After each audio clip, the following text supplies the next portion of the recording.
Welcome my YouTube channel. आज हम विज्ञान विषय से संबंधित प्रश्न उत्तर देखेंगे। आइए शुरू करते हैं। पहला प्रश्न है, शरीर में लगी चोट की मरम्मत के लिए किस प्रकार के सेल विभाजन का प्रयोग किया जाता है? ए केवल समसूत्रण, बी केवल अर्धसूत्री विभाजन, सी माइटोसिस और मियोसिस दोनों, डी न समसूत्रण और न ही अर्धसूत्री विभाजन। इसका सही उत्तर आएगा ए केवल समसूत्रण। दूसरा प्रश्न है, गुणसूत्रों की आकृति विज्ञान का अच्छी तरह से अध्ययन किससे किया जा सकता है? ए अंतरावस्था में, बी पूर्वावस्था में, सी मध्यावस्था में, डी जाइगोटिन में। तो इसका सही उत्तर आएगा सी मध्य अवस्था में। अगला प्रश्न है, प्रश्न तीसरा, विषाणुओं में निम्नलिखित में से कौन सी एक विशेषता नहीं होती है? क्या पूछ रहा है कि विषाणुओं में निम्नलिखित में से कौन सी विशेषता नहीं होती है?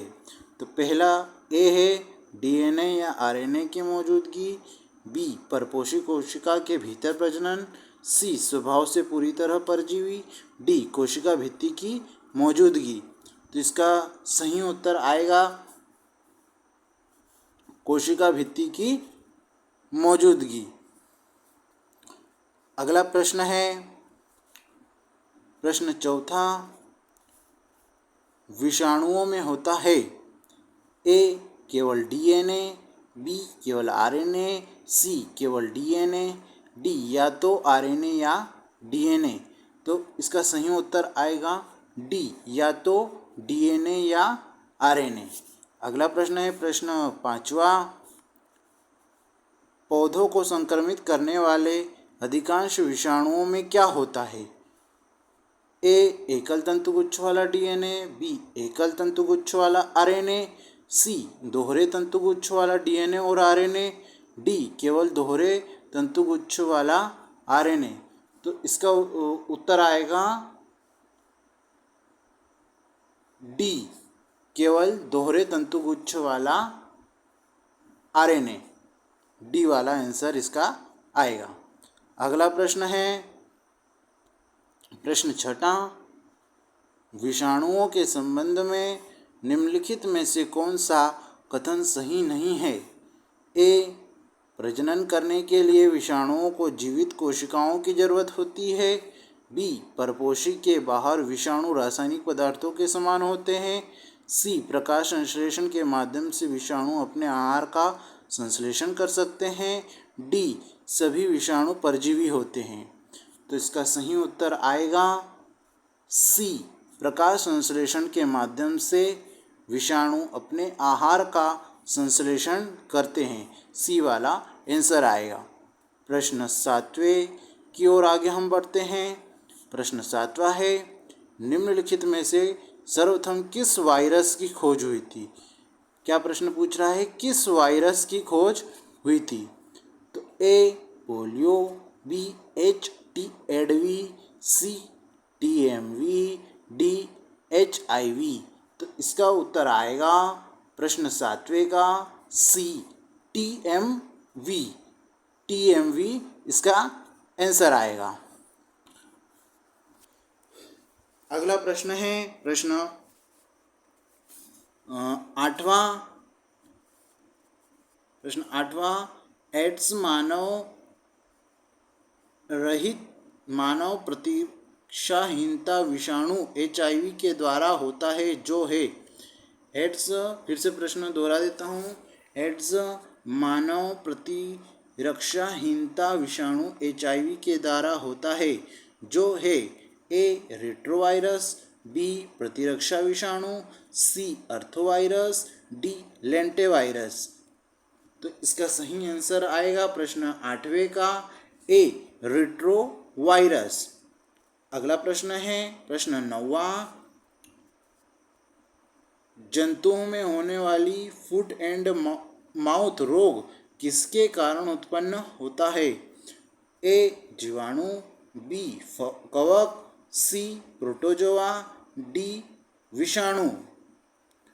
तो इसका सही उत्तर आएगा प्रश्न 9 का विषाणु, डी वाला उत्तर आएगा। प्रश्न 9 का डी वाला आंसर है विषाणु। जंतुओं में होने वाली फुट एंड माउथ रोग विषाणुओं के कारण उत्पन्न होता है, इसका याद रखना। अगला प्रश्न है प्रश्न 10वां, इबोला क्या है? ए वायरस, बी बैक्टीरिया, सी प्रोटोजोआ, डी कवक। इसका सही उत्तर आएगा प्रश्न 10वें का वायरस। क्या है? वायरस। इबोला एक वायरस है, वायरस है, याद रखना। इबोला एक क्या है? वायरस है। अगला प्रश्न है प्रश्न 11वां, दूध के दही के रूप में जमने का कारण क्या है? ए माइकोबैक्टीरियम, बी स्टेफाइलोकोकस, लैक्टोबैसिलस और स्टेफाइलोकोकस। इसका सही उत्तर क्या आएगा? सी लैक्टोबैसिलस। अगला प्रश्न है प्रश्न 12वां, निम्नलिखित में से कौन सा नाइट्रोजन फिक्सिंग बैक्टीरिया है? ए साल्मोनेला, बी राइजोबियम, सी स्यूडोमोनास, डी ई कोली। तो इसका सही उत्तर प्रश्न 12वें का क्या आएगा? राइजोबियम। राइजोबियम इसका सही आंसर है। नाइट्रोजन फिक्सिंग बैक्टीरिया क्या है? राइजोबियम, याद रहेगा। अगला प्रश्न है प्रश्न 13, नाइट्रोजन स्थिरीकरण जीवाणु किस पौधे की जड़ के साथ संयोजन करते हैं? ए दालें, बी चावल, सी गेहूं, डी गन्ना। तो इसका सही उत्तर क्या आएगा? सोचिए जरा, इसका सही उत्तर क्या आएगा? दालें। ए आएगा दालें। इसका सही उत्तर क्या आएगा? दालें। नाइट्रोजन स्थिरीकरण जीवाणु किस पौधे की जड़ के साथ संयोजन करते हैं? तो दालें की जड़ के साथ।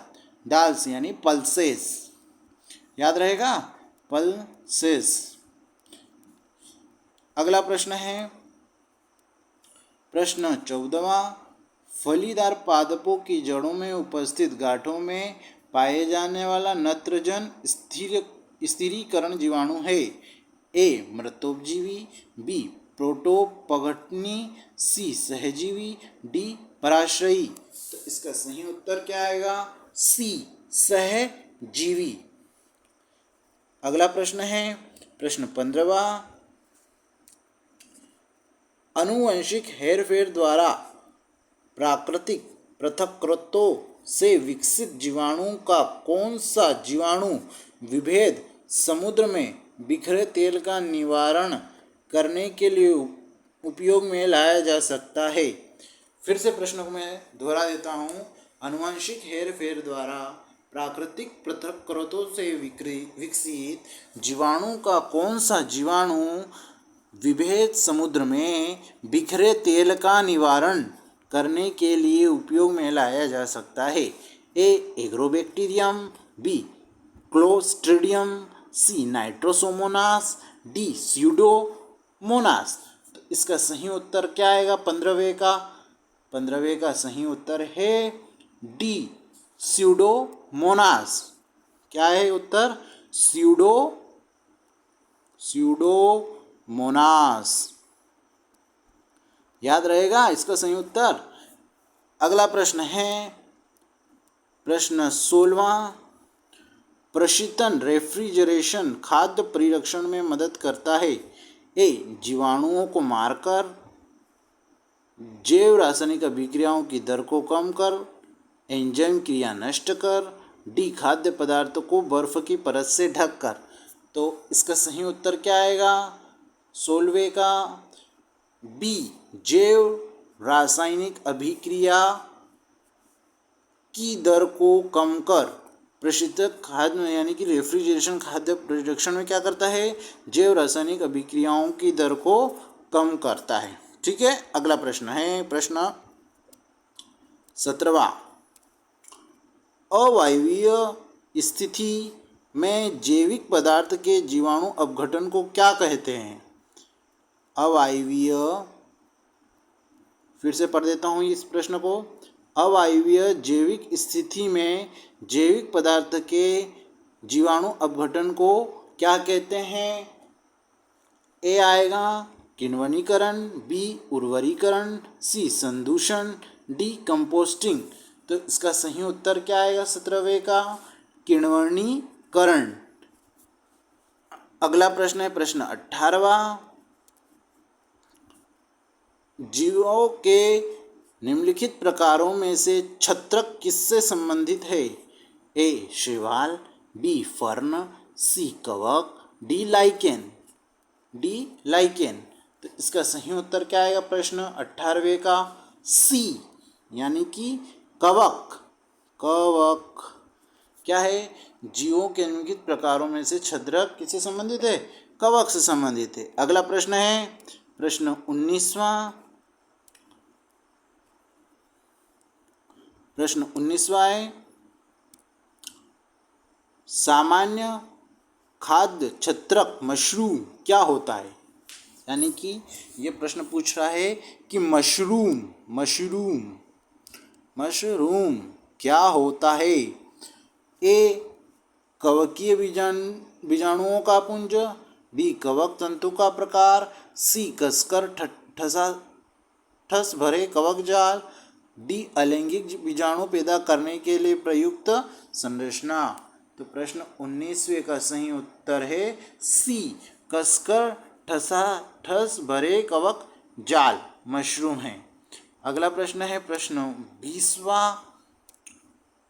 ईस्ट मिलाने पर गुथे हुए आटे के उठने का क्या कारण है? ए ताप में वृद्धि, बी द्रव्य के परिमाण में वृद्धि, सी ईस्ट कोशिकाओं की संख्या में वृद्धि, डी कार्बन डाइऑक्साइड गैस का निर्मोचन। तो इसका सही उत्तर आएगा प्रश्न 20वें का डी, कार्बन डाइऑक्साइड गैस का निर्मोचन। अगला प्रश्न है प्रश्न 21वां। ईस्ट एक है? ए ब्रायोफाइटा, बी कवक, सी शैवाल, डी जीवाणु। तो इसका सही उत्तर आएगा प्रश्न 21वें का बी, कवक। क्या ईस्ट क्या है? कवक है। प्रश्न 21वें का आंसर क्या आएगा? कवक। ईस्ट एक कवक है।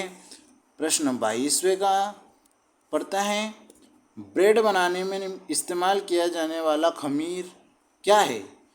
ए किण्वन के लिए उत्प्रेरक के रूप में कार्य करता है, बी किण्वन की प्रक्रिया में मदद नहीं करता, सी संरक्षक प्रिजर्वेटिव के रूप में कार्य करता है, डी इससे स्वादिष्ट बना देता है। तो इसका सही उत्तर क्या आएगा प्रश्न 22वें का? सही उत्तर है ए, किण्वन के लिए उत्प्रेरक के रूप में कार्य करता है खमीर। प्रश्न 23वें की ओर आगे हम बढ़ते हैं। प्रश्न 23वां है, निम्नलिखित में से किसे बडिंग के माध्यम से तैयार किया जाता है? बडिंग। ए प्लाज्मोडियम, बी अमीबा, सी ईस्ट, डी पेरामीशियम। तो इसका सही उत्तर आएगा प्रश्न 23वें का सी, ईस्ट। प्रश्न 23वां का आंसर क्या है? सी, ईस्ट है। अगला प्रश्न है प्रश्न 24वां। पेनिसिलिन का आविष्कार किसने किया था?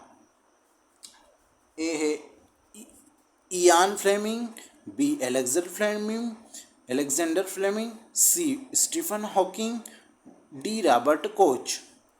तो इसका सही आंसर क्या है प्रश्न 24वें का बी, एलेक्जेंडर फ्लेमिंग। इसका सही उत्तर क्या है? पेनिसिलिन का आविष्कार किसने किया था? एलेक्जेंडर फ्लेमिंग ने। अगला प्रश्न है प्रश्न 25वां। प्रतिजीवी